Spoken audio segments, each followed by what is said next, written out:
Okay, so week 3 is done. I don't know how many PowerPoint slides we had or how many hours of class. It was a lot on both. But 2 things important this week. First was that we had our first test in microbiology. I did pretty good on it. I was really happy.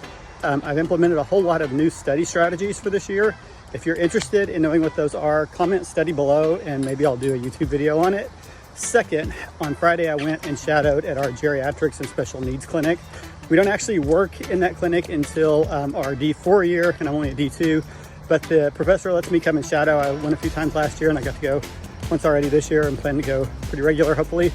But it is an incredibly rewarding experience. I watched a D4 do border molding for dentures for an older gentleman, but it's not so much about the techniques of the treatment that's being done.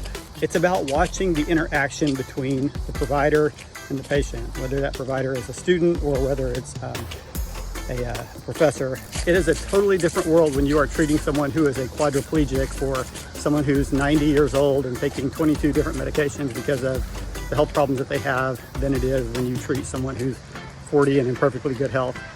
And to watch that interaction and learn from that, I think is incredibly valuable. So advice to all the dental students, if you have a geriatrics or special needs clinic that you can go shadow or volunteer at, you should go do it. The experience is amazing. And I think it's worth every second. Be a better dentist because of it. Have a good week, everyone.